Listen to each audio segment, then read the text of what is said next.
Sejam todos bem-vindos e bem-vindas para mais um encontro nosso do grupo de estudo crítico do Livro dos Espíritos na Fraternidade Espírita. Eu quero começar dizendo para vocês que essa experiência tem sido muito enriquecedora para mim, acima de tudo para mim, tá? Eu morria de vontade de fazer esse estudo e ter assim um monte de gente boa para conversar, para discutir, para trocar ideia, e eu estou assim me realizando, estou que nem pintinho no lixo, nadando de braçada, tá? Eu estou muito feliz que é muita gente boa para dialogar, para trocar ideia, para trazer pontos que às vezes eu mesmo não tinha como ver ou discutir, né? Então tem sido muito bom. Então eu queria perguntar o seguinte: identificar textos na literatura espírita que contêm argumentos que foram incluídos no TAC do Ministério Público Federal nem sempre tem sido uma tarefa simples, né? Então, eu queria ver assim, e vou abrir para todo mundo, porque tem mais gente aqui, né, gente, que talvez até possa, né? Eu sei que tem Marjorie, não, Marjorie estava assim, Elaine, Mila não estavam, Cleonice também não estavam quando a gente conversou sobre isso, tá? Então, assim, a Gina também, né? Então, para vocês, está tranquilo agora identificar algum argumento que hoje, à luz da legislação atual e dos conhecimentos de antropologia, pode ser considerado um argumento racista? Está fácil identificar isso nos textos? Como é que está? Quero puxar um minutinho disso para a gente poder conferir se está tudo bem para todo mundo. As novas versões, principalmente da FEB e da FIESP, têm trazido com constância sempre uma observaçãozinha, vide nota explicatória da editora. E de notas na Gênesis, pelo menos, que é que eu estou estudando mais a fundo, encontra isso em vários pontos. Agora, sabia, Alfonso, que ali são apenas os pontos que foram apontados pelo Ministério Público, são apenas os 106, tá?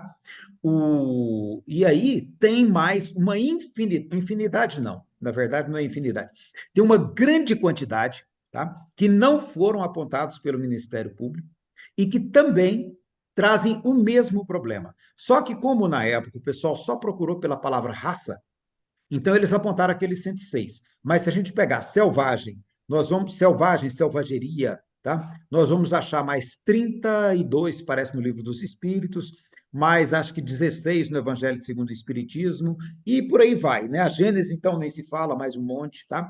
Se a gente pegar a palavra primitivos, a gente vai achar mais outro monte. Então, assim, tem muito texto que contém esses elementos e que a gente que está participando de grupos de estudo, quem faz palestra, etc., é muito importante que saiba identificar isso com facilidade, tá? Porque senão a gente não percebe que a gente está repetindo um argumento que hoje, né, dependendo, eu até brinco, eu falo, ó, não fala na palestra no Centro Espírita, você ainda pode, porque a liberdade de culto, por incrível que pareça, ainda permite isso, tá? Mas se falar na rua, pode dar tornozeleira, né? Então, cuidado, né? Eu brinco com o pessoal e falo isso, tá?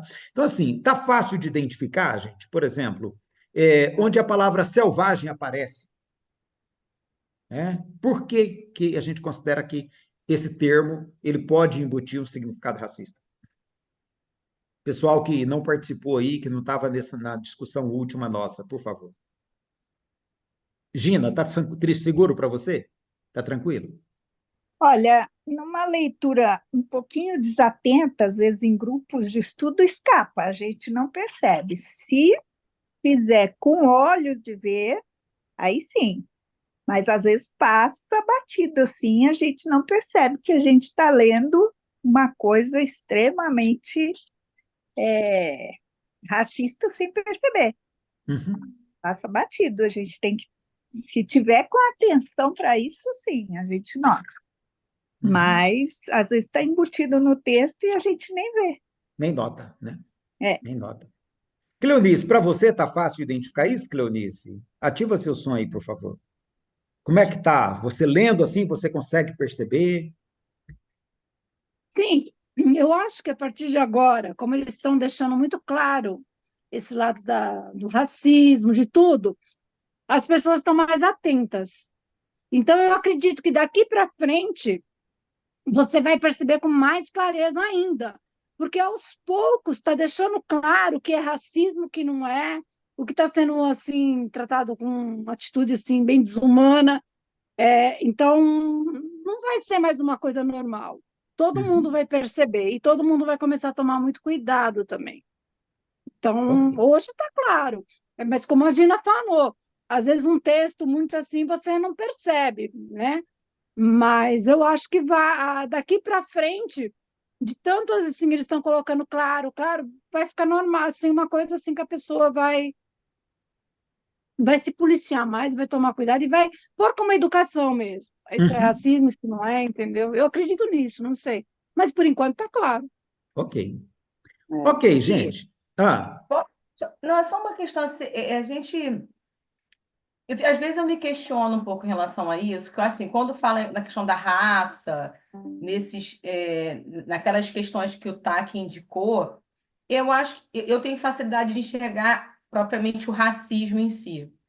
Mas quando usam a palavra selvagem ou bárbaro, né, barbárie, né, tal, eu acho que nem sempre a gente identifica o racismo. A gente pode identificar talvez um colonialismo, sabe? Assim, uhum. porque, então, assim, para a gente ser um pouco mais técnico na terminologia de racista.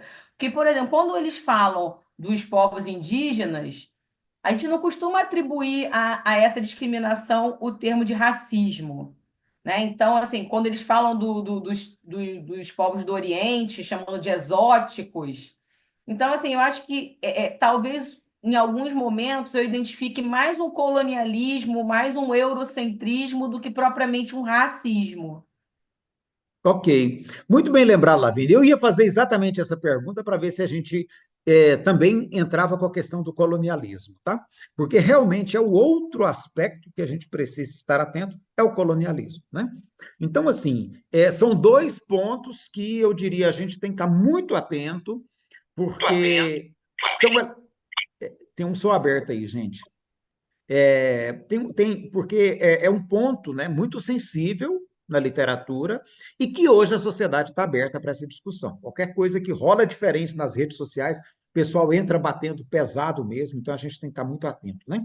Colonialismo, racismo, tá? E supremacismo, pode ser supremacismo branco, pode ser supremacismo religioso, tá? Qualquer tipo de supremacismo também, o pessoal está percebendo um olhar muito aguçado, e é bom a gente estar atento a essas questões para a gente não, não dizer coisa equivocada por falta de conhecimento, né?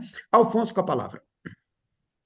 Eu ia só dizer que hoje o espaço público ele está recortável, né? Você tinha há anos atrás, pelo menos uns 10, 20 anos atrás, o espaço público ele permitia-se muito mais do que se permite hoje, ou permite igual ao que permite hoje, com a diferença que hoje você pode fazer o corte, você pode tirar um trecho totalmente fora do contexto e aquilo ali virar um cavalo de batalha, né? Então, o cuidado que tem que se falar é isso, que É, hoje, primeiro, nosso espaço público está muito ampliado, né? Para a gente ter uma reunião desse tipo, tempos atrás, reunia no máximo o cara da cidade vizinha, não seria tão grande quanto está hoje.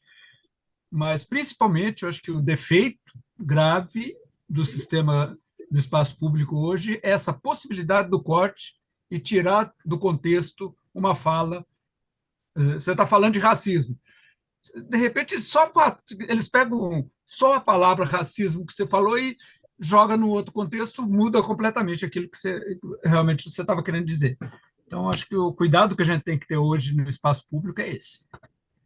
E você falou um ponto, Alfonso, que até eu peguei um trecho do texto aqui para a gente ver como que é delicado. Ó. Quando a gente lê uma resposta no Livro dos Espíritos que diz assim, olha, mas o voto de silêncio é uma tolice, né? Ou então, pegando outra tradução, tá? Que a Maria Lúcia prefere traduzir como voto de silêncio, porém, é uma bobagem, né? Então, assim, isso aqui, a gente já tem que tomar cuidado com essas expressões, porque, querendo ou não, é uma crítica, vamos dizer assim, É você atribuir um valor moral, fazer um julgamento moral sobre cultura alheia, né? Para outras culturas, por exemplo, o meu filho participou de um projeto aqui do budismo, onde a pessoa fica 10 dias em isolamento sem falar nada com ninguém, né? Isso para eles é um ritual de disciplina interior e tem um significado espiritual muito importante, né? A gente fala assim, mas voto de silêncio é uma bobagem, voto de silêncio é uma tolice, né? Então, até esses cuidados hoje a gente tem que ter.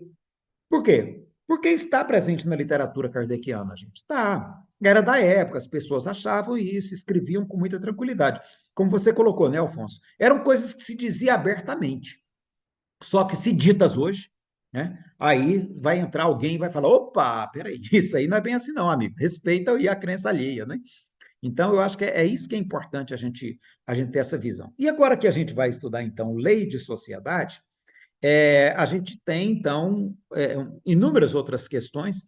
Eu confesso para vocês que esse capítulo ele me deixa profundamente intrigado, porque eu acho que não foi fácil Kardec produzir esses livros que ele produziu, né? Eu acho um trabalho extremamente corajoso, extremamente ousado para 1860, né? Porque ele abordou assuntos demais, muitos assuntos, e assim, a gente sabe que não era tão simples, os recursos não eram fáceis, né? E ele foi muito corajoso de abordar tudo isso. Então, assim, eu acho, eu vejo que tem muitas questões, tem, por exemplo, a sociedade é um tema que ele abordou de uma maneira que o que ele tinha na época era isso. O que ele tinha na época era isso, né? Agora, hoje a gente tem muito mais coisas. Hoje a gente tem muito mais coisas. E eu achei interessante, gostei muito que nos comentários de vocês apontaram muito mais coisas que a gente teria que ver hoje para considerar esse tema suficientemente explorado do ponto de vista do que existe hoje, né, na nossa sociedade. Primeiro comentário foi a Rita, né? A Rita mandou vários comentários aqui a respeito de como Kardec enfatiza a linguagem, a necessidade da vida social e faz a crítica ao isolamento absoluto, tá? Porque aí Kardec vai entender que isso é contrário à lei natural, quer dizer, o aspecto cultural ele não entra na consideração, né? Então, assim, foi o primeiro comentário que eu recebi, que eu acho que é interessante a gente pensar nisso, tá?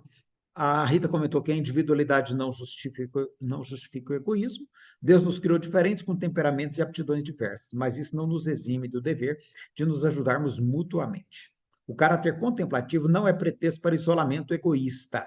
E é aí, aqui que entra, então, né, a crítica que a gente tem que estar atento, porque para determinadas tradições espirituais não é isolamento egoísta, é um isolamento altruísta, né? Então, e a Rita colocou, é preciso encontrar um equilíbrio entre introspecção e ação no mundo, que é como que é a visão de Kardec já corrigida, né? Já corrigida. O espírito responde para ele que achava que era besteira essa questão de introspecção. A gente vai ver que nas tradições indianas, chinesas, japonesas, isso é muito importante, né? A introspecção é um caminho para a espiritualidade, é um caminho para a plenitude, né? Aí a Nadir trouxe reflexões também muito interessantes, que eu até quero perguntar, viu, Nadir? Eu fiquei com vontade de perguntar para você.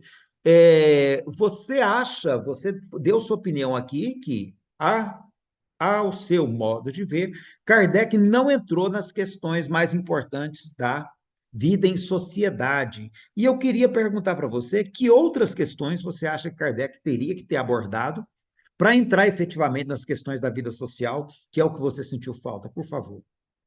Oi, Elis. Boa noite. Boa noite. Boa noite.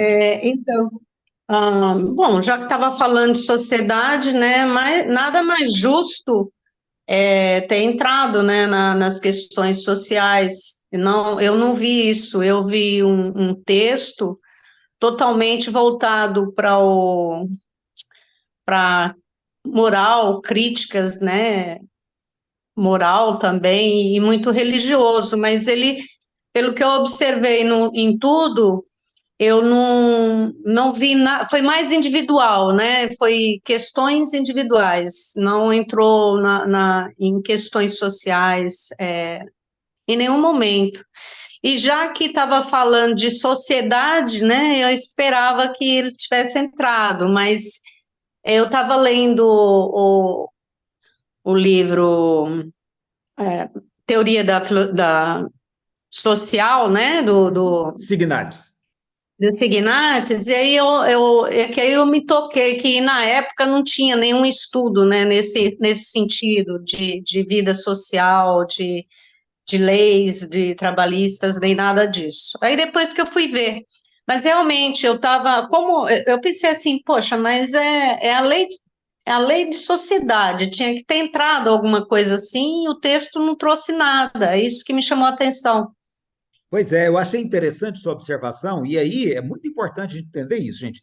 Não existia sociologia, tá? Sociologia, a palavra tinha sido inventada em 1858 pelo Augusto Comte, tá?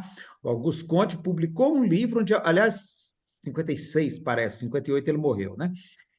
A palavra ele tinha inventado e dito da necessidade de estudar cientificamente a sociedade, mas não existiam ainda métodos sociológicos, não existiam ainda propostas teóricas para a sociologia, sabia-se disso, que o Augusto Comte tinha dito que era necessário estudar a sociedade. Era só isso que existia. Tá?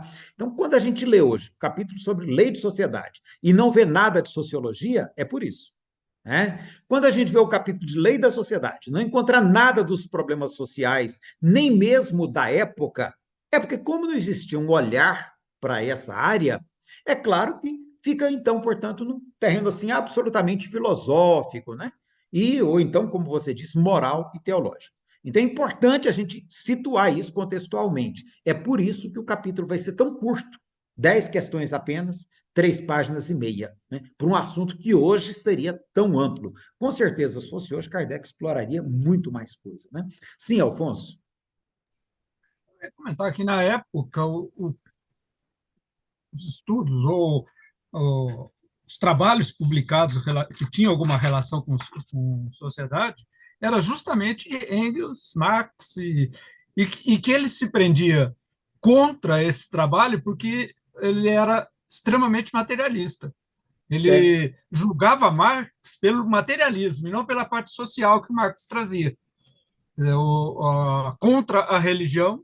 Então, para ele, já não valia a pena nem ler Marx. Eu não sei se ele chegou a estudar muito, mas todo o comentário que ele faz ao longo da Revista Espírita, em relação ao que se falava de sociologia na época, é justamente criticando Marx pelo materialismo. Perfeito. Acho que está muito por aí. Agora, nesse caso, primeiro, principalmente nessa parte do isolamento, ele vai muito contra a Igreja Católica, né? Me dá uma pausinha aí e eu te devolvo. Ah, tá, tudo bem. É interessante que você percebe nos argumentos que ele usa, você percebe claramente, por exemplo, a abordagem do Proudhon. Né? Quando o espírito fala que a propriedade muitas vezes é decorrente da velhacaria e do roubo, aquilo é o Proudhon escrito e assinado, né?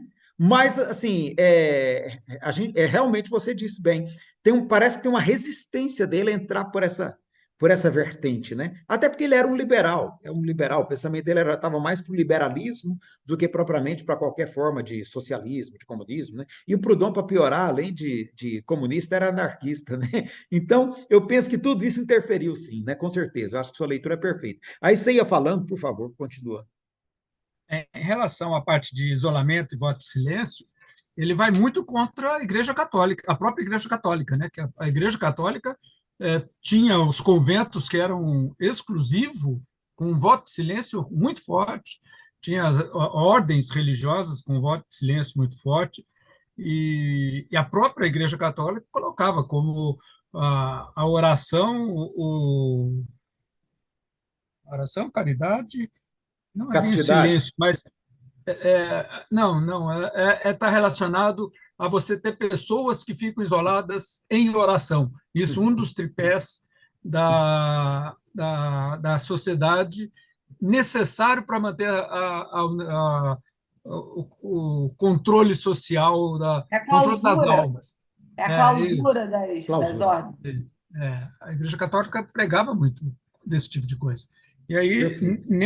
nesse texto, eu vejo uma contestação muito forte disso. Uhum. Perfeito, perfeito, eu acho até que ele nem entrou no mérito da questão de saber, ter práticas semelhantes em outras tradições espirituais. Para ele, isso nem existia, talvez, né? Ok, vamos lá. Tem aqui a Rejane. Rejane, você também fez uns comentários interessantes, sobretudo na questão do texto que eu mandei da Bell Hooks. E eu queria, ver se você quer dizer alguma coisa, quer compartilhar com o grupo alguma daquelas observações suas? Sobre a criança, né? Uhum. Eu até falei para você que eu sou PhD nessa criança adoecida. Depois do processo terapêutico, é que eu fui entender como a sociedade, ela ela não tem esse olhar carinhoso para a criança, né? E para mim, isso continua perpetuando, né? Isso continua acontecendo. E para mim é uma das razões de tanta violência, de tanta maldade, de tanta agressão, porque uma relação conflituosa com pai e mãe vai gerar homens e mulheres doentes, né? E eu acho lindo o que a Bell Hooks fala, que a sociedade é responsável por isso, que ela tem que cuidar. Isso entra as questões sociais, né? É uma creche, entra a possibilidade da mulher cuidar dessa criança nesses primeiros anos de vida. Hoje a gente não tem estrutura para essas crianças. Eu, no meu trabalho, tenho algumas clientes que deixaram de trabalhar porque os filhos saíram para a rua, né? Então, tem toda essa questão social. Eu tive uma avó provedora, né? Então, não dá para negligenciar a importância da sociedade, das políticas sociais, de cuidar dessa criança, né? Então, eu acho que a sociedade, ela precisa estar dentro, a criança é negligenciada, e eu tive também, como eu vivi violência doméstica, e eu falo assim, que meu pai só repetiu padrões, né, dessa desestruturação que existe, né? E outra coisa que eu não vejo é esse trabalho dentro das casas espíritas, de falar abertamente disso, né? É essa colocação. E aí é claro que a gente tem um processo terapêutico dentro das leituras, né? Adoro a Alice Miller, no drama da criança bem dotada, ela traz isso, esse acerto que a gente tem que fazer mental com os pais, né? E aí, é claro, não deixando falar da parte espiritual, que isso a gente vai trilhando dentro da doutrina, né? É basicamente isso que eu estava querendo dizer. A abordagem sobre família, que Kardec faz também, é uma abordagem bem na linha da visão católica de família, família como instituição sagrada, né? É bem nesse sentido, e é bom que a gente perceba isso, até porque há discussões hoje envolvendo a questão da família, Arlene levantou isso aqui, Iracilda também tem questões a respeito disso, eu até quero que ela traga um caso, porque eu vejo que há uma idealização da família, há uma idealização, sobretudo a obra do Chico, há uma idealização do lar, né? O lar do ponto de vista da família nuclear e mais, família nuclear patrimonialista. Porque a gente não pode perder de vista que o nosso modelo de família da sociedade judaico-cristã ocidental é um modelo de família. Isso foi muito bem, o Alfonso lembrou aí dos estudos de sociedade do Marx, do Engels, né? Eu acrescentei o Proudhon, a gente poderia acrescentar o Saint-Simon, o Fourier, o Owen, né? Então, assim, os estudos que existiam já haviam questionamentos na época, mas sempre na perspectiva materialista. E talvez, eu concordo, Alfonso, eu não tinha pensado por esse lado, não, viu? Você me deu uma boa dica aí. Talvez Kardec tenha rejeitado tudo isso por ser uma abordagem materialista, tá? Mas a abordagem do Engels, por exemplo, no livro A Sagrada Família, é uma abordagem maravilhosa, porque ele vai dizer, olha, essa Sagrada Família, essa família sagrada, esse instituto sagrado, ele é todo pensado do ponto de vista da preservação do patrimônio. Ele não tem como finalidade o amor, né? Ele tem como finalidade a proteção patrimonial. E quando a gente compreende isso, a gente tem melhores condições de entrar nessa temática da família de maneira mais consistente. Porque ignorar isso hoje coloca a gente numa situação de fragilidade no nosso discurso, com certeza. Né? Sobretudo nesse ponto que a Rejane lembra aí, olha, que a família é um dos primeiros ambientes onde a violência doméstica acontece. Aliás, é um ambiente onde a violência doméstica acontece. É um dos primeiros ambientes onde a violência acontece, né? É um ambiente onde a violência de pai para com filhos, ela é legitimada. Nós vimos, inclusive, o problema que foi quando o governo tentou criar, não, criou, né? Criou uma lei proibindo que os pais espancassem os filhos. Não é nem a palmadinha da correção, né? É que hoje a gente já sabe que ela é desnecessária. A gente já sabe que mesmo essa palmadinha da correção, a gente sabe que é desnecessária hoje. Já tem estudos muito consistentes mostrando que ela não tem fator educativo nenhum e que ela é uma forma de violência paterna contra os filhos. Então, assim, e quando o governo tentou colocar uma lei para coibir os abusos, foi uma ironia, né? Chamaram de lei da palmada, que o governo estava proibindo os pais de corrigir seus filhos e que agora nós teríamos um bando de marginais crescendo porque os pais estavam impedidos de pegar um porrete e dar bem dado nesse moleque safado para ver se ele vira homem, né? De pegar um fio de ferro daquele assim, ó, bom, e dar umas lambadas nas costas desse sujeito para ver se ele cria vergonha na cara, né? Então, assim, porque era isso que acontecia, gente. Era isso. Isso é cultural, né? Eu brinco, eu tenho uma cicatriz aqui na minha perna, eu tenho cicatriz de surras que eu levei, né? E se os motivos são tão hilários que hoje eu olho para trás e falo assim, ei, Ambrosino, a gente tinha que sentar e conversar, né? Não deu tempo, sabe? Porque, assim, os pais batiam nos filhos pelos motivos mais banais possíveis, né? E então essa violência dentro do lar, ela continua existindo hoje, tá? Ela continua. Eu falo isso porque no ambiente que eu vivo lá, eu vejo, né? Mães que qualquer coisa assim, ela senta o tapa, não tá nem aí. Tá? É pancada mesmo, joga coisa, né? Como os meninos dizem, né? É chinelo voando para lá, chinelo voando para cá, tá? Então, assim, é uma violência estabelecida no ambiente doméstico, né? E que a gente tem que ter um olhar para isso. A gente não pode pensar a família agora separada dessa discussão. Rita, com a palavra. Boa noite a todos.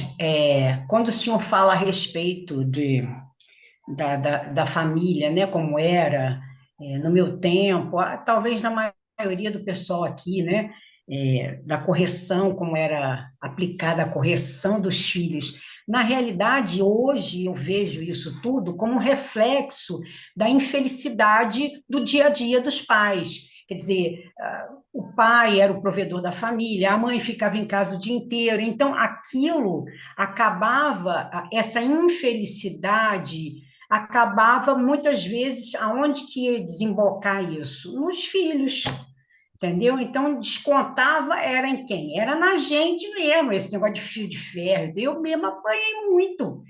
Então, também não era fácil, tudo bem, eu reconheço, mas não era mole, não. E a gente às vezes perguntava assim, mas por que eu tô. Sabe aquela história por que eu estou apanhando? Ai, você não sabe, eu sei, você não sabe por que está apanhando, né? Mas eu sei por que você está apanhando. Então, a gente não sabia por que estava apanhando, daqui a pouco levava e levava com força, com vontade mesmo, mas aquilo era o quê?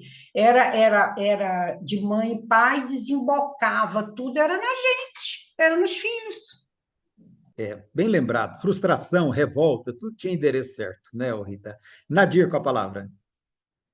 Então, a insatisfação, né, a frustração, né, como dizem meus filhos. Eu vim também de uma família violenta. Acho que todo mundo nessa faixa de idade tinha pais violentos, irmãos mais velhos violentos, né?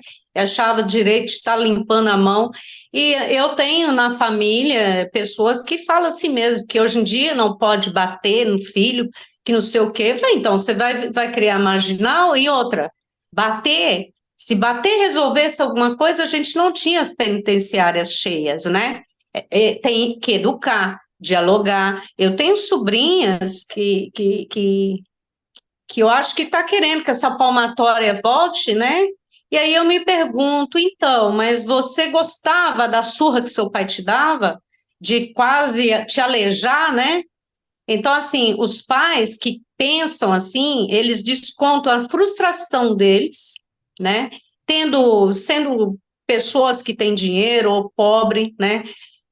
Eu não acho que a gente os pais queria amor, não, eles queriam respeito. Então, eles não davam amor e também não recebiam amor, né? Então, os filhos, eu acho que filhos criados assim, eles não têm amor à paz, eles têm temor, né? Graças a Deus eu pude livrar meus filhos desse comportamento ridículo, né? Eu nunca dei um tapa nos meus filhos. E eles É. são homens e mulheres, né? Então, Virou tudo assim, marginal, Nadir? então, já pensou?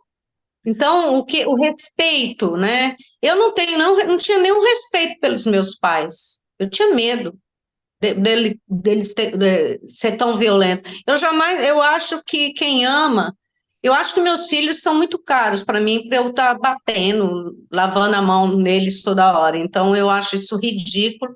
E tem gente ainda da minha família que fala que hoje os filhos não podem apanhar, porque antigamente os filhos respeitava não, tinha medo, né? Então, muita coisa ruim acontecia porque não tinha lei. Então, para quem não sabe se comportar, se cria lei, né? Perfeito. Isso. Ok. Gente, eu acho que com isso a gente pelo menos situa o fato de o texto que a gente tem, a análise que a gente tem, ela é bastante superficial, porque não existia esse enfoque naquela época, tá? Não existia. E hoje, qualquer estudo que a gente faça sem levar em conta essas questões, a gente pode estar cometendo um equívoco de omissão, né? De omissão. Diria que para estudar a questão da sociedade, a questão da família, a gente tem que trazer isso. E o caso que eu pedi a Iracilda para trazer para a gente é porque a Iracilda, ela é pedagoga e ela já lecionou para crianças em regime de atendimento individualizado, ela é psicopedagoga também, tem especialização em psicopedagogia, e teve um caso em particular que eu achei muito interessante, porque discute essa questão da idealização da família, tá? E da idealização do ambiente do lar. E aí eu queria que Iracilda narrasse para nós, de maneira breve, o que ela viu nesse cenário, para a gente ter ideia de como que é a realidade desse lar idealizado ainda hoje, né? Iracilda, com a palavra.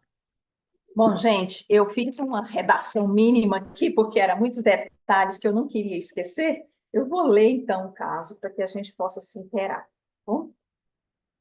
Como psicopedagoga, eu fui procurada por uma colega no início de 2021, logo no pós-pandemia, né? A gente ainda estava, aliás, né, na pandemia, para acompanhar o caso de uma criança de 6 anos e meio de idade, já iniciando o processo de alfabetização, que devido à pandemia não tinha conseguido acompanhar o que estava sendo desenvolvido na escola, pois as aulas eram online, e os pais não conseguiram que ela se interessasse, né, pelas aulas, e com isso o seu aprendizado estava muito comprometido. O caso me chamou muita atenção porque era uma criança que já estava prestes a completar 7 anos e que ainda não lia. A escrita estava na fase pré-silábica, ou seja, ela conhecia apenas algumas letras, mas não associava essas letras à escrita de palavras. Os pais preferiram que eu desse aula na casa deles. Quando eu cheguei, eu verifiquei que o ambiente era muito complicado. A mãe era muito fechada, me recebia e entrava para o quarto. Quando eu solicitava algum esclarecimento sobre as atividades da criança, ela se mostrava sempre nervosa e sem paciência. Depois fiquei sabendo que, devido ao afastamento do trabalho pelas 2 gestações, a mãe entrou numa crise depressiva. Além da menina, ela tinha também um menino de 4 anos de idade. A menina só ficava com o tablet na mão, jogando, e não conseguia se concentrar e desenvolver nenhuma atividade relacionada ao que ela precisava fazer em casa, pois, devido à pandemia, as aulas estavam híbridas, ou seja, era 3 vezes por semana online e 2 vezes por semana na escola, em sistema de revezamento. Os pais não conseguiram que ela acompanhasse o processo de alfabetização, ao contrário, eles acusavam a escola de estar exigindo muito da criança. Percebi também que a mãe não tinha influência nenhuma sobre ela. Para que ela realizasse alguma atividade, ela sempre ameaçava a criança, e só reagia bem na presença do pai. Ele é quem tinha alguma autoridade sobre ela. Percebi também que o irmão menor, de 4 anos, não falava, apenas balbuciava algumas poucas palavras, como sim e não, tinha muita dificuldade de interação, apresentava algumas estereotipias, né? Era muito nervoso. Se não desse o que ele queria, ele gritava e chorava muito. Com a minha presença na casa, eu pude perceber melhor o contexto que aquelas crianças estavam inseridas. O pai era o que cozinhava, era o que levava para a escola, era o que dava atenção, que ajudava nas tarefas. A mãe muito perdida e deslocada dentro do ambiente. Na medida em que fui observando, fui entendendo melhor a situação. Ela estava no segundo casamento, já tinha um filho de 16 anos que era autista e que era cuidado pela sua mãe. Entendi que havia grande possibilidade desse menino de 4 anos também ser autista, o que explicava, né, o comportamento que ele tinha. À medida que fui ganhando a confiança da menina, ela foi me contando coisas muito estranhas que aconteciam com o seu irmãozinho. Um dia eu cheguei para dar aula e a mãe abriu a porta para mim, entrou para o quarto e trancou a porta. Achei muito estranho. O irmãozinho começou a chorar no quarto ao lado, fiquei muito preocupada e fui ver o que estava acontecendo.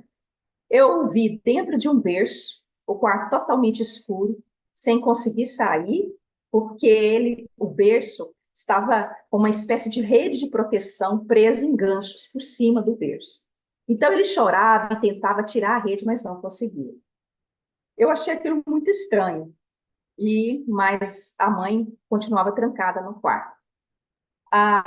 Foi aí que a irmãzinha dele me disse que a mãe não gostava que ele saísse do berço e que um dia ele tinha feito cocô, né, e passado em todo o corpo, nas paredes, perto do berço, e a mãe não gostava que ele saísse do berço.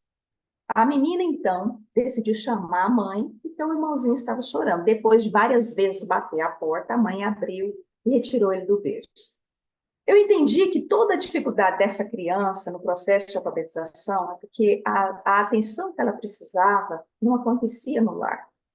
Outra coisa interessante, ela não se sentia bonita. Apesar de ser uma linda menina, de olhos azuis, cabelos cacheados, quando fomos fazer um trabalho, uma atividade que a própria escola tinha desenvolvido, eu fui fazer o acompanhamento com ela dessa atividade, ela se disse, eu não sou bonita, eu não me acho bonita.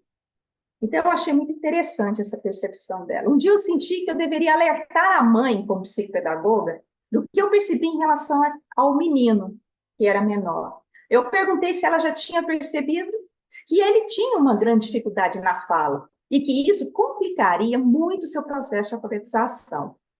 E ela me disse que ela achava que isso passaria à medida que ele fosse crescendo e que quando ele fosse para a escola isso se resolveria.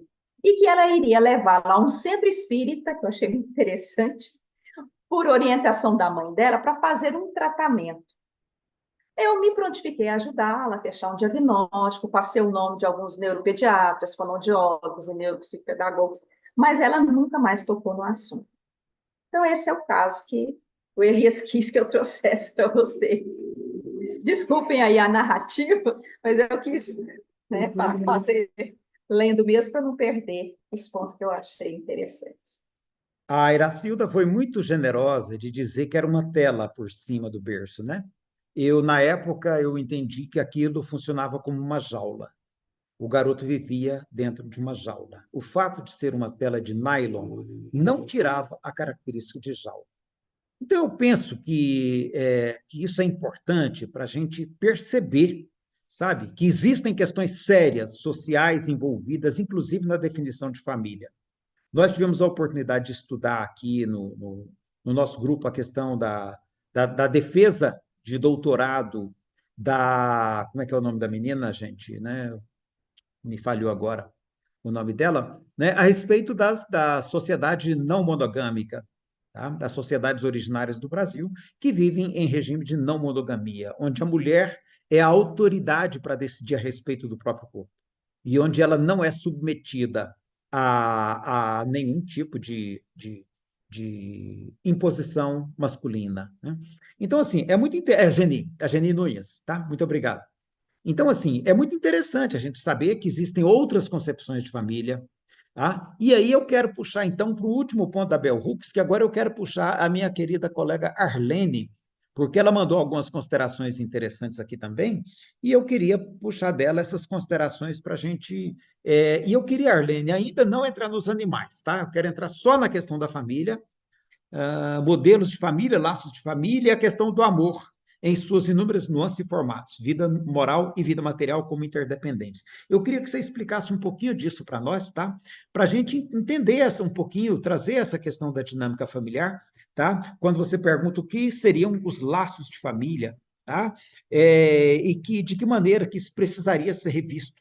Não só modelo de família, de laços, mas o que poderia se entender daquela abordagem que Kardec faz, considerando que nós estamos numa sociedade do século XIX, parisiense, etc. Tá? E a questão do relaxamento, o que seria relaxamento dos laços de família. Queria que você trouxesse quais foram as reflexões que você fez para nós a esse respeito, Arlene, por favor. Elisa, boa noite a todos e todas. Eu estou tentando achar o que eu escrevi aqui, mas a Esquece, questão. não se preocupa, não. Vamos, mas não precisa, eu não preciso olhar, não, né? Isso. Eu achei, de forma bem geral, eu acho que a minha questão vai ao encontro do que vocês, do que vocês tensionaram, né? O Kardec estava no momento, ele reforçava de acordo com a própria igreja, de acordo com o próprio modelo, né? De acordo com a Igreja Católica, inclusive, ele reforçava o modelo de família. Eu penso que hoje em dia, inclusive essa Bell Hooks, que eu achei excelente, eu até trouxe, eu até anotei várias questões. Eu achei que a gente precisa pensar essa questão do que nós entendemos de amor, o que nós entendemos de família, e ela mesma propõe, e eu também falo ali naquele momento, o que é o amor? O que é o amor justiça? O que é o amor respeito? O amor justiça, o amor respeito, no meu entendimento, eles não estariam vinculados estritamente a esse núcleo de família que a gente conhece, essa família nuclear mesmo que a gente fala, né? Essa tradicional. Eu penso que o Kardec ele reforça isso, e ele, ao reforçar isso, ele cai naquilo que o Alfonso falou também, ele não questiona outras questões, porque se ele questionasse as questões da própria questão de propriedade, de um capitalismo nascente, se ele questionasse isso tudo, ele também teria que, ainda que de uma forma bem rasa, estou falando rasa não, porque na realidade tinha um conhecimento na época, mas ele teria que questionar a questão do colonialismo que a Lavínia falou, ele teria que questionar muita coisa, né? E a propriedade, a expropriação, enfim. Quando você falou assim, o Kardec, esse trabalho, esse capítulo, foi um artigo assim, meio complicado do Kardec produzir. Eu não sei se foi a Rita que falou, eu achei um capítulo, como é que eu vou falar? Muito católico, muito religioso, e do ponto de vista filosófico e científico, muito raso. Eu penso, Elias, que ele trata, não sei se eu estou respondendo, que ele trata a questão da família de um jeito que realmente naquele momento era complicado, e se ele tratasse um pouco diferente essa questão, a questão do próprio amor, a questão do que seria o amor, que hoje a gente precisa tensionar esse amor que é familiar, e nisso a Bell Hooks ela trabalha maravilhosamente bem, né? Esse amor que é um amor, como é que ela fala? Ética amorosa. Eu acho que ela usa essa questão, né? Eu acho que a gente precisa tensionar esse modelo de família, porque hoje em dia são inúmeros os modelos de família, e essa questão também de que o nosso desenvolvimento, dessa amorosidade, desse respeito, esse desenvolvimento da nossa espiritualidade, entre aspas, da nossa questão ética e moral, ele está muito mais vinculado, não àquele núcleo, mas ao contexto todo, ao convívio todo e às relações de afeto que nós produzimos e as relações de respeito que nós produzimos nessas, né? Porque eu penso assim, uma coisa que ela traz, eu acho que eu estou emendando tudo, vocês me desculpem, mas uma coisa que ela traz que eu achei muito bacana, importante e fundamental é que o que é diferente, a alteridade, a diferença ela promove mudança, ela promove no sentido até de forçar, ou seja, eu preciso olhar para o outro, né? Porque eu sou outro para o outro. Eu preciso olhar essa coisa e eu preciso desenvolver essa amorosidade que socialmente tem a ver com justiça social, né? E ela fala que amor não é sentimento, é ação. Então, eu penso que hoje em dia a gente tem que pensar nessas coisas todas para que a gente promova realmente um modelo, né, de olhar a sociedade, de interagir na sociedade melhor. Eu acho que eu não respondi o que você perguntou, mas eu vou parar por aqui. Não, Qualquer coisa você respondeu. É fala bem de por aí novo. mesmo. Eu até assim, eu só vou pegar dois pontos que você falou em relação a um aspecto que a Bell Hooks trabalha, que eu acho muito importante. Conversando com a Iracilda aqui, até a gente estava falando, né? Assim, olha, a Bell Hooks ela vai entender que educação não é um processo apenas familiar. Você comentou isso, né? Não é um processo familiar, ele é um processo comunitário. Então, o problema quando a nossa família ela é calcada no modelo baseado na propriedade, aí ela deixa de ser comunitária para ser individual. Né? E a Bell Hooks faz essa denúncia. Então, a família passa a ser centralizada no poder do pai sobre os filhos, entra aí a questão do patriarcado, e aí esse poder patriarcal sobre os filhos é o poder de bater, é o poder de maltratar, é o poder que, em alguns casos, chega a vida e morte. Né? Então, assim, é muito importante essa análise que ela faz, e a gente sabe que há outros modelos de sociedade, outras sociedades, que a gente achava que elas eram primitivas, que a gente achava que elas eram atrasadas, que elas eram selvagens, mas que os processos de educação de filhos eram muito mais avançados que os nossos. Então, eles teriam muito mais a nos ensinar a respeito de educação de filhos do que nós a eles. E é interessante que isso ficou registrado na literatura europeia, quando os escritores europeus ficaram surpresos com a maneira livre pela qual as crianças se desenvolviam aqui entre os povos das Américas. Né? Eles achavam aquilo algo assim inaceitável, né? Porque todo mundo era muito livre. E eu acho que são coisas para a gente refletir. Rita, com a palavra. Meu nome é questionamento, é dúvida. Porque eu estava lendo esse capítulo, ele é pequenino, mas é aquela história, é interessante porque a gente percebe que Kardec bate muito, né, na tecla de que a lei de sociedade é uma lei natural, que nós necessitamos uns dos outros para que a gente possa progredir, que a gente está aqui para nos ajudarmos, né, uns aos outros, e só assim a gente consegue progresso e tal. E aí eu fiquei pensando, hoje em dia, como que está funcionando tudo, né? Aí me vem aquele questionamento seguinte, poxa, primeiro, eu tenho um grande problema com esse negócio de reforma íntima, né? Eu fico pensando nesse negócio de reforma íntima, para mim, sei, parece que é um trem que não cola, né? Porque eu fico pensando assim, como que pode, gente, a gente pensar em reforma íntima de uma forma egoísta? Né? Isso é uma coisa, a gente não tem como, a reforma íntima, quer dizer, eu me melhoro e o outro que se dane. Eu não consigo entender isso. Então, isso, a lei de sociedade tem que trabalhar e a reforma íntima também. E aí vem o meu grande questionamento, como hoje, tanta desigualdade social, tanta injustiça que a gente vê, eu vejo o ser humano cada vez se isolando mais. Então, eu fiquei pensando comigo na hora que eu estava estudando sobre isso, essa lei de sociedade, eu fiquei pensando, puxa vida, eu vejo, ainda mais com essas tecnologias novas, essas coisas, como que a gente vai pensar em progredir desse jeito, né, ajudando uns aos outros, se cada vez o homem está se isolando mais com essas novas tecnologias? Então piorou. Agora ninguém mais fala, ninguém mais conversa, é só com o celular na mão e tal. Então eu fico pensando, tá difícil, né? Até esse negócio de reforma íntima aí, tá difícil esse trem. Pois é, Rita, e você tocou num ponto muito importante, que assim, olha, gente, não, e o Signatis explora isso muito bem no livro dele. Quem não leu o livro do Signatis, eu recomendo, tá? Aproveitem enquanto vocês estão no grupo de estudo e comprem direto da EFOS pelo preço de editora. Vocês vão pagar metade do preço pelo livro, tá? Vai pagar acho, R$ 34, mais o correio só.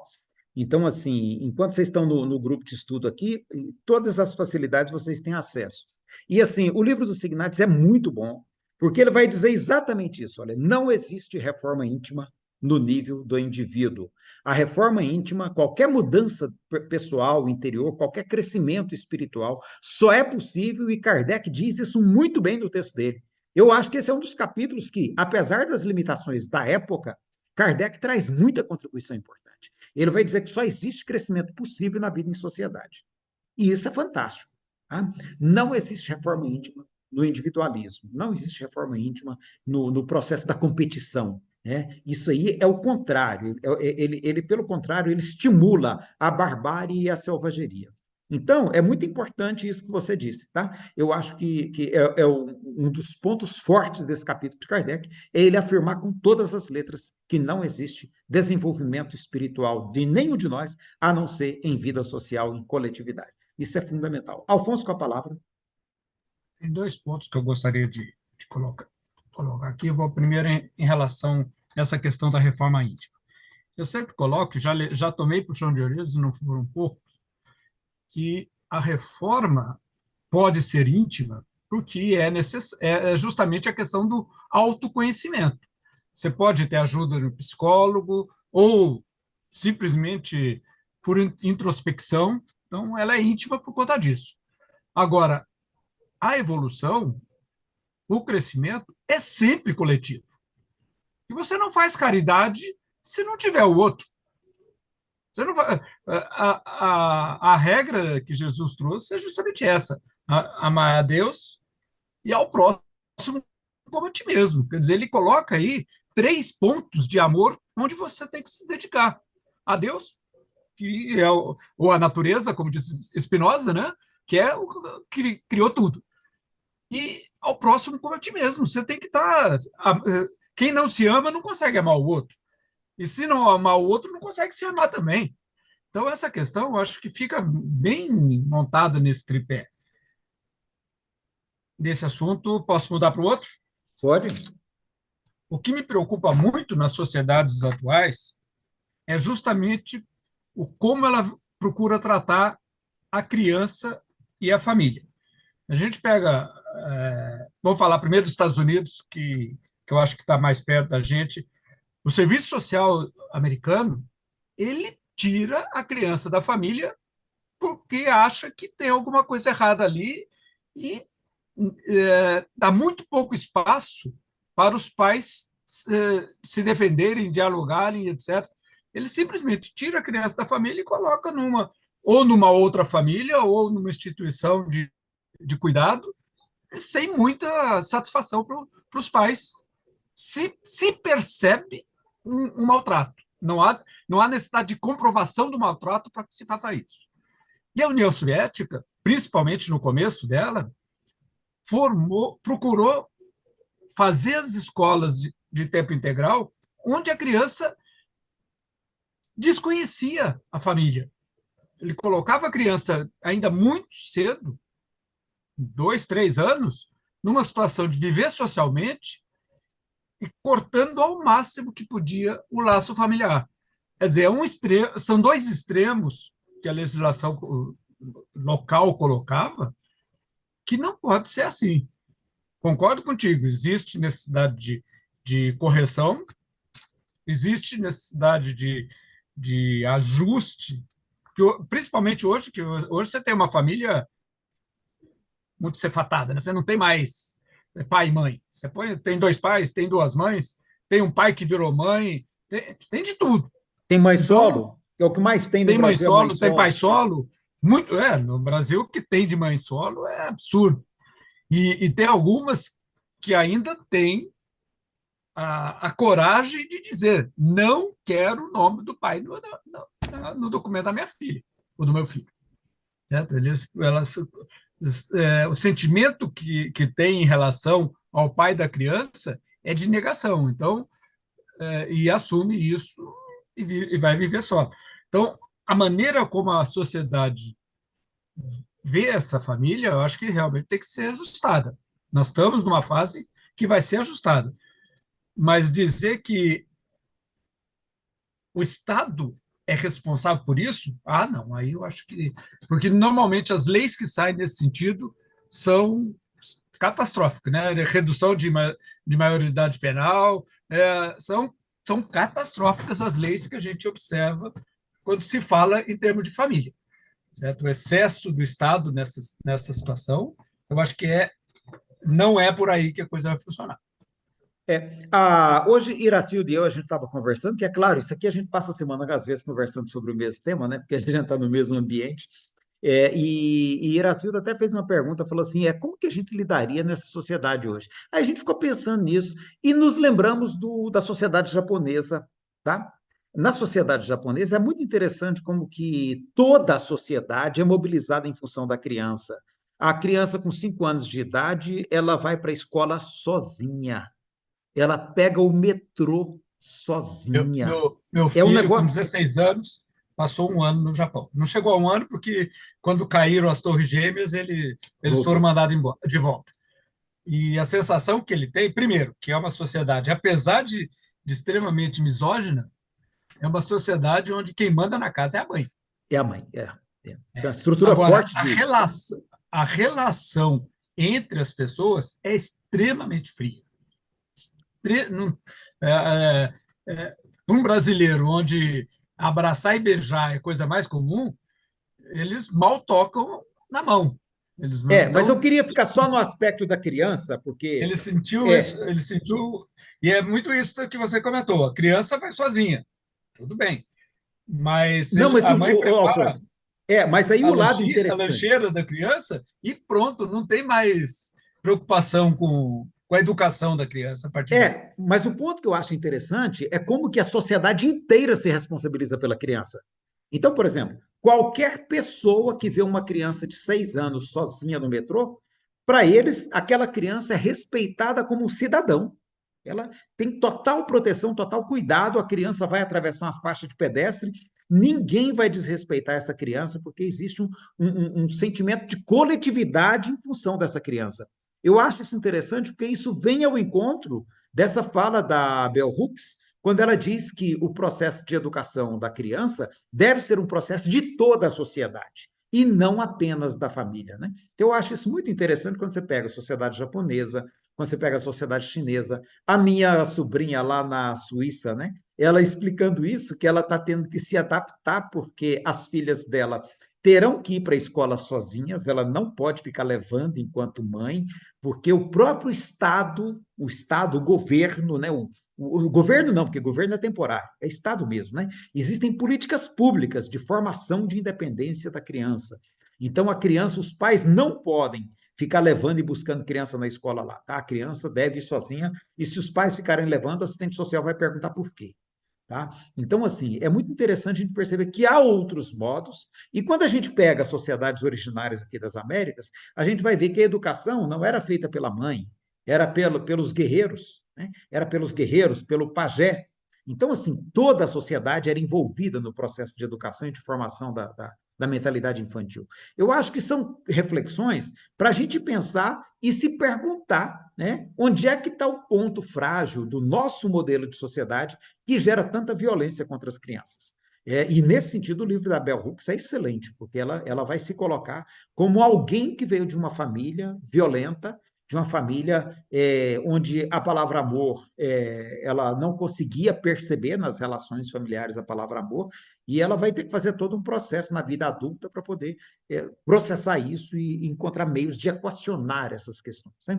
Então, eu acho que são reflexões para a gente pensar nessa idealização de família que existe, que eu acho que, se ela for feita de maneira acrítica, a gente corre o risco de cometer equívocos importantes, né?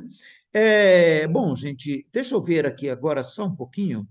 Deixa eu ver se nós tocamos nos principais pontos que a gente precisava explorar, que hoje eu não estou com muita vontade de ler o texto, como a gente fez em outros momentos, porque foi tão curto, todo mundo leu, a menos que vocês queiram chamar a atenção para algum ponto, eu quero considerar que basta a gente estar explorando dessa maneira, como a gente fez, conversando.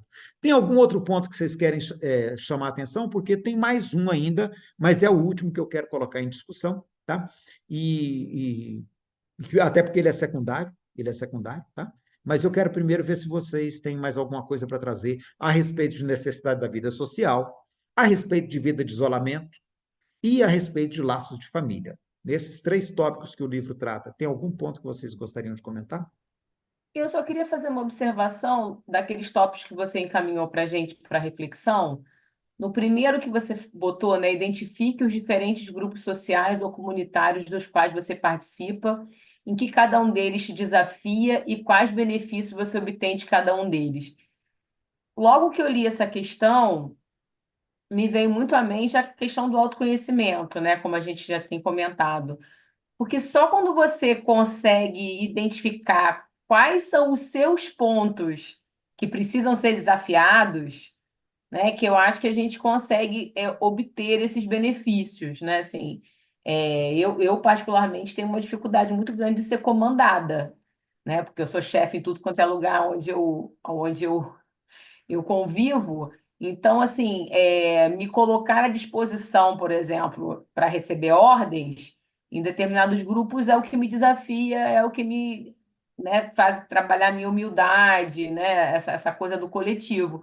Mas só a partir do momento que eu consegui identificar essa minha dificuldade, eu consegui colocá-la é, em xeque, digamos assim, para poder crescer. E aí, logo assim que eu li essa questão que você colocou, isso veio logo assim na minha mente.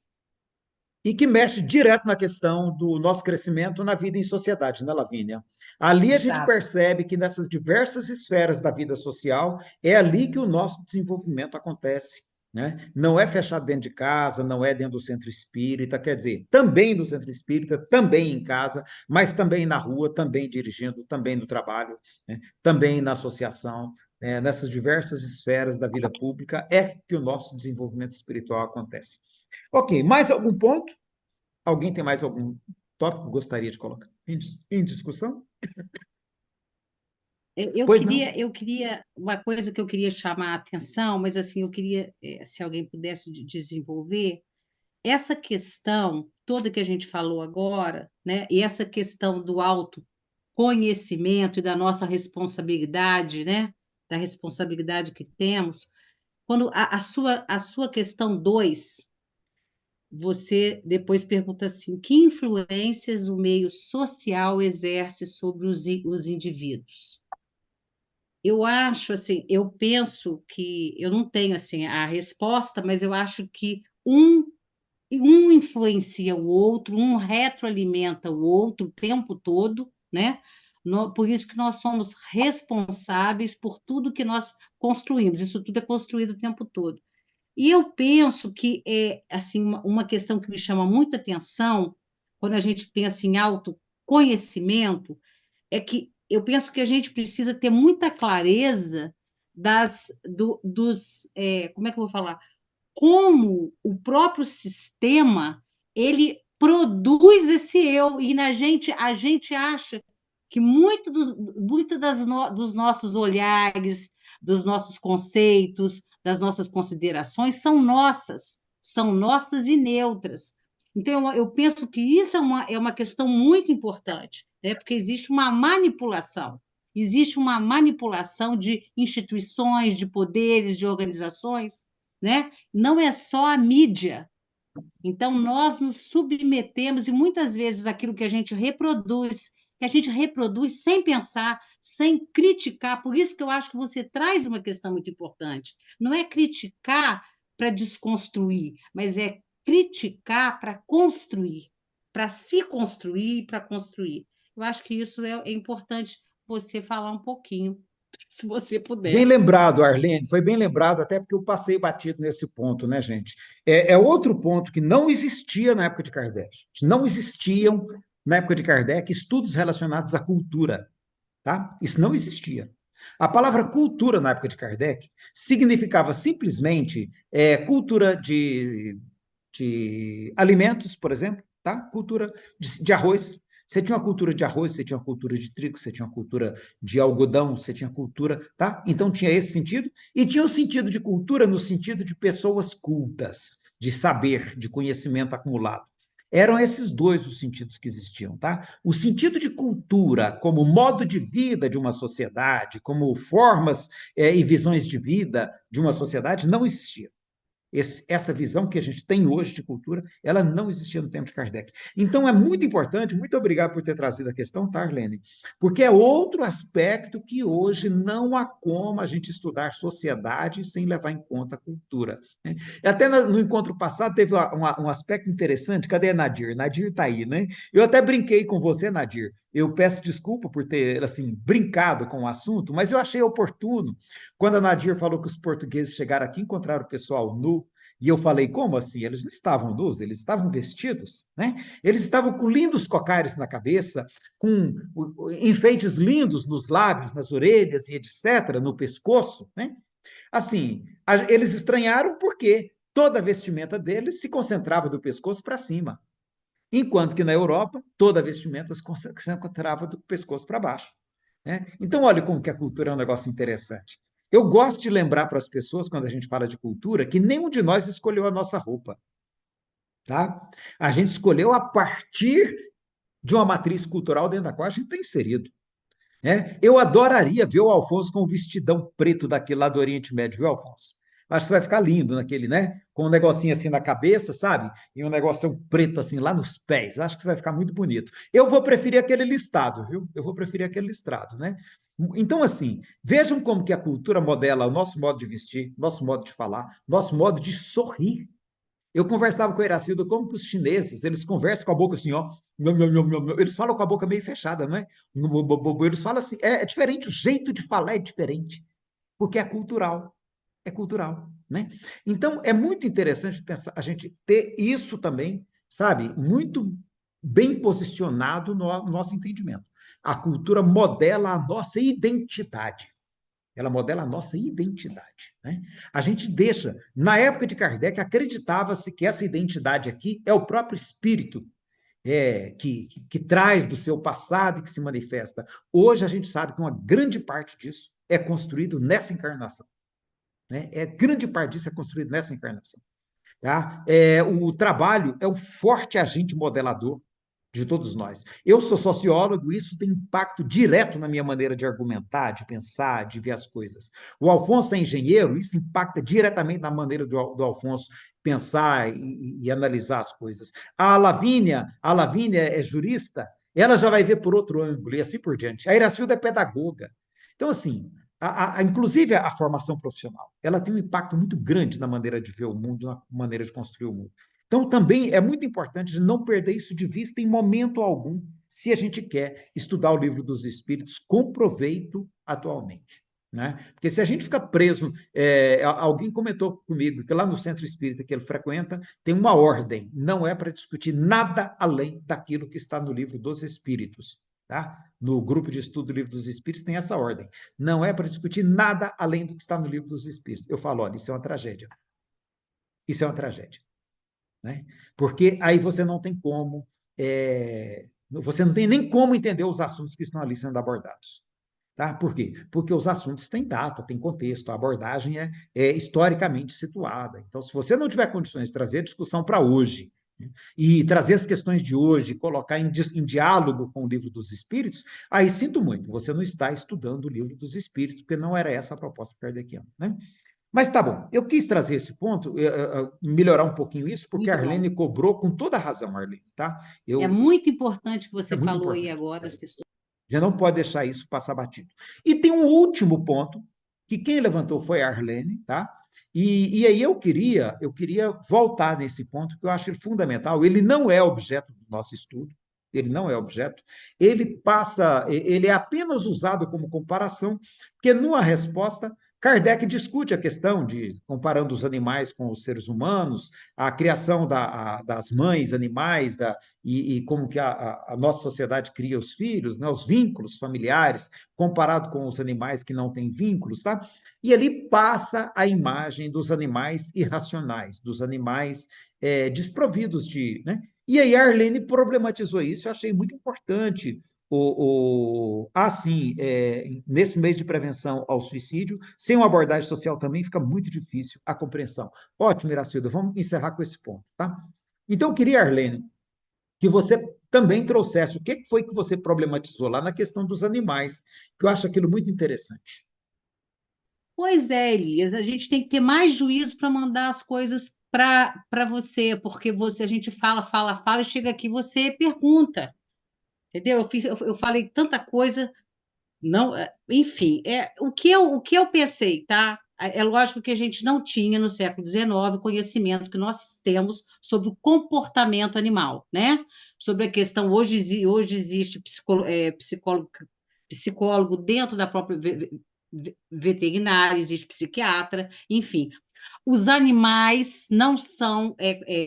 Assim, o que eu queria chamar a atenção aqui, para algumas questões que são comuns, mas se a gente for discutir isso aqui hoje num centro, em algum lugar, a gente precisa pensar que hoje em dia, essa questão do que é racional é discutível, que o animal não é racional é discutível, porque toda a nossa visão é uma visão que nós somos o centro, né? O que nós produzimos de conhecimento, e nós somos limitados, e nós somos limitantes em nossas análises. Então, assim, o meu filho faz veterinária, faz mestrado lá na UF, e eu até peguei esse trecho do Kardec e mandei para ele.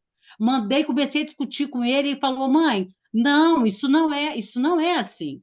Então, eu fico pensando, se daí eu jogo a bola agora para vocês.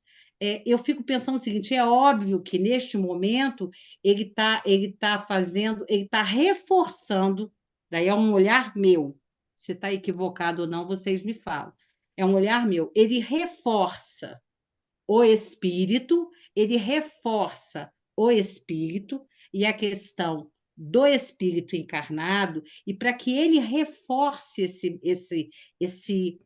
essa importância, eu acho que o Kardec ele sempre reforça a questão ética e moral em detrimento da questão material.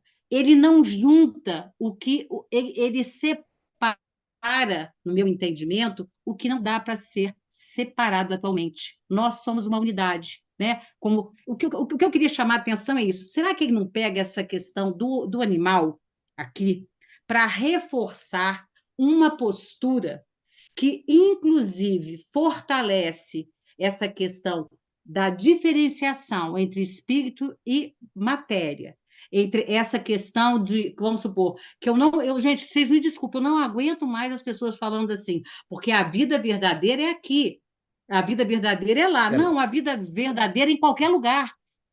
Estar vivo aqui, lá, ou ao mesmo tempo, né? É a vida. Só tem vida, não tem verdadeira e falsa. Estando vivo, estamos em qualquer lugar. Então, assim, eu fico pensando, será, Elias, que eu viajei muito nisso? Porque ele coloca aqui, né? Quer ver? Eu achei muito, muito complicado quando ele fala aqui. Como é que é isso aqui? Onde que ele fala dos animais? Deus fez o. Quando ele fala, né?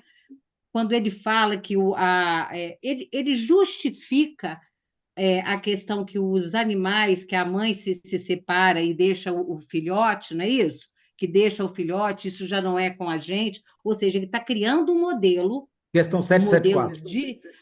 Falando o seguinte: olha, gente, qualquer coisa disso, vocês se aproximam mais dos irracionais. Então, vocês peguem este modelo, porque este é o modelo, não é um dos modelos, né? É isso só que eu queria falar. Desculpe se eu me... Ela viajou bastante, não viajou, pessoal? Pois é, ótimo. Muito obrigado pela viagem, Arlene. Gente, desculpa, gente, mas o Elias não podia fazer isso que ele faz. A gente manda, ele coloca.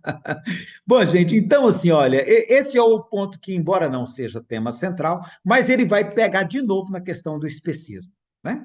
Ele vai pegar na questão do especismo. E aí a gente precisa, sim, ser capaz de fazer esse olhar, de dizer isso que você disse, Arlene, que no século XIX o conhecimento que existia sobre os animais era muito limitado. Hoje nós sabemos que um grupo de baleias, elas são capazes de planejar toda uma estratégia de ataque para poder conseguir derrubar um animal que está em cima de uma placa de gelo, tá? E se alimentar daquele animal. Hoje nós sabemos que entre os animais há planejamento, há cálculo, há sociabilidade, né? A emoção, né? Então, tudo isso a gente não pode perder de vista quando a gente discute a questão animal hoje, porque senão a gente vai estar sendo especista, a gente vai estar achando de novo que o ser humano é o rei da criação e que pode tudo, né? E a questão da ética animal hoje, ela é uma questão interessante a ser discutida. Tem até tema, tá, gente? Hoje é uma especialidade do direito, ética animal, tá? É uma especialidade do direito, por incrível que pareça, né? Então, são pontos para a gente estar pensando.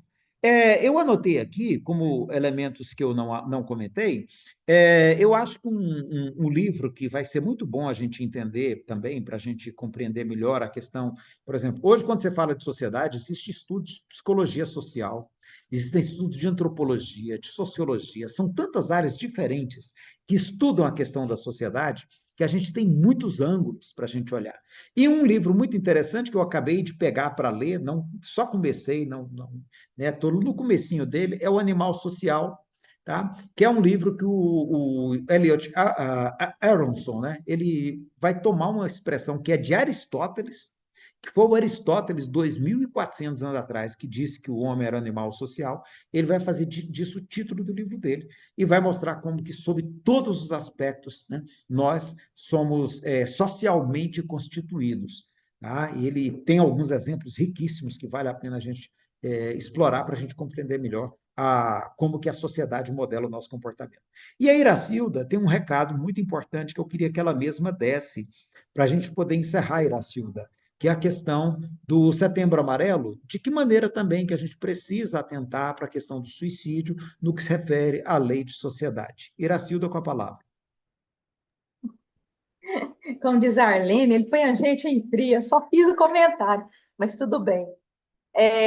Gente, é porque eu me preocupo muito, sabe? Porque se nós não avançamos, eu acho que quando você pega o livro dos Espíritos, você fica só no livro dos Espíritos, chega lá na lei de sociedade, nós não temos praticamente nada ali. Se a gente não expande, se a gente não faz um olhar, né, para a nossa sociedade mais avançada, trazendo esses estudos que nós temos na área da sociologia, na área da antropologia, para a gente abordar um tema desse nas nossas casas espíritas, né? Eu penso que a gente faz uma visão reducionista de um problema tão complexo, né? E isso me preocupa muito, porque até hoje a gente vê pessoas fazendo aquelas abordagens tão fechadas, né? Tão restritas. E eu me preocupo muito, nós desenvolvemos aqui em Goiânia um projeto que até coordenado pela Federação Espírita daqui uma vez, com jovens, e nós trabalhamos com 200 jovens durante durante 2, 3 dias, e fizemos uma experiência com os jovens relacionados à questão dessa vida em sociedade, das dificuldades de se viver, né, em sociedade, e dos problemas que nos afligem. O suicídio era um desses, né? A depressão, a questão do isolamento pelas mídias sociais. Então, nós percebemos que naquela época, de uma sala, por exemplo, onde nós tínhamos 30 jovens, quando nós começamos a conversar e as dinâmicas, as vivências eram muito introspectivas, nós descobrimos que a maioria já tinha pensado em suicídio. Então, assim, e eram jovens, assim, de 13 a 18, 20 anos. Então, nós ficamos, assim, chocados de perceber isso, e aí isso nos chamou muita atenção na época, né? E isso, para mim, me chocou, e isso me abalou, porque a gente estava trabalhando com filhos de pais espíritas, né? E assim, a gente vendo que parece que a gente não estava tendo, os jovens não estavam acessíveis, a gente não estava conseguindo chegar nos dramas que esses jovens estavam vivendo, e ainda vivem, né? Então, foi só porque eu preocupei com essa questão mesmo, Elias.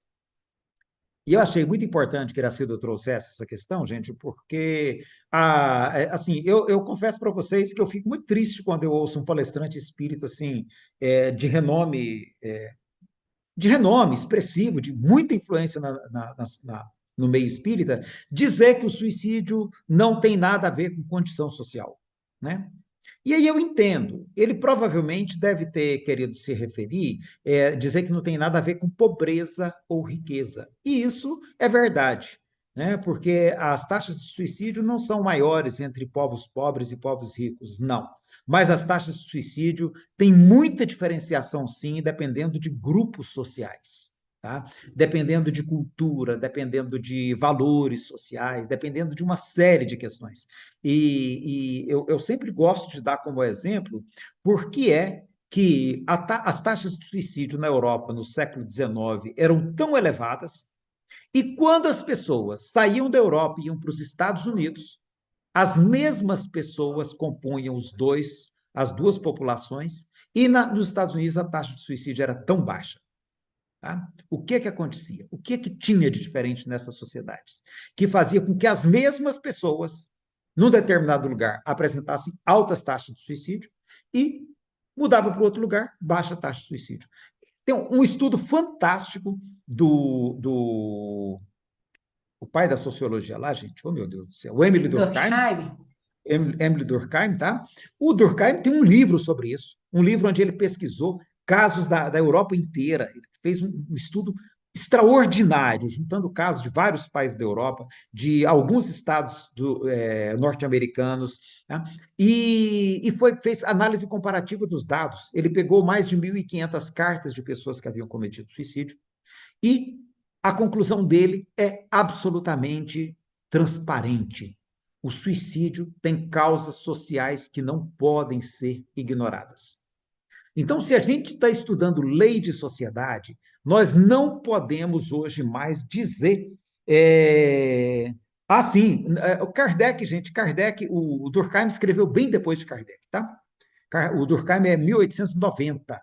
Então, não tem como, em 1892 ele publicou o livro. Então, Kardec não tinha como ter esse conhecimento, tá bom?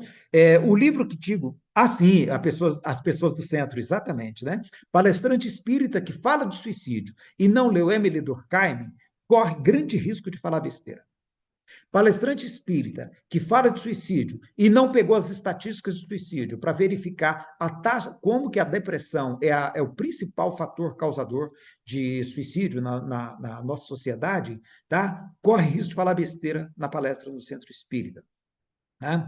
Por quê? Porque a depressão está altamente relacionada à dinâmica da vida em sociedade, que o Durkheim vai apresentar como sendo o principal fator que causa o que ele chamava de anomia, né? Um processo de adoecimento, um processo de degeneração das relações sociais, dos tecidos sociais, e que faz com que muitas pessoas desistam de viver e, por isso, recorram ao suicídio. Então, é muito interessante, a Iracilda trouxe muito bem esse tema no final, para a gente encerrar com isso. Afinal, nós estamos no Setembro Amarelo e a gente não pode perder de vista que o suicídio é um problema de ordem social, não é da moral do indivíduo. É claro que tem um componente da moral, porque não é todo mundo que se mata, né? Mas ele tem uma forte ancoragem nas questões de ordem social, que são as que determinam os gatilhos, que determinam as fragilidades. E aí sim, indivíduos que já têm, por alguma razão, por alguma outra questão, algum fator interno no seu mundo psíquico, né, que possa ser um disparador desse processo, essas pessoas não vão suportar. Mas, se a gente tiver uma sociedade mais organizada, mais harmonizada, mais equilibrada, essas mesmas pessoas provavelmente não terão gatilhos para suicídio e podem ser muito felizes. Então, assim, a infelicidade do mundo também depende da gente, né, gente? E a felicidade também. Então, eu acho que é um bom motivo para a gente encerrar com essa reflexão, sabe? E entender que na lei de sociedade, nesse capítulo em particular, tem muitas questões que a gente precisa considerar para a gente não fazer uma abordagem rasa, uma abordagem muito pobre, porque, como o Alfonso disse no início, isso hoje está sendo fortemente discutido na sociedade. Se a gente não souber ampliar um pouquinho o nosso horizonte, a gente corre risco de falar bobagem e nas redes sociais o povo desce o porrete na gente sem dó. Comentários? Encerramento? Abraços?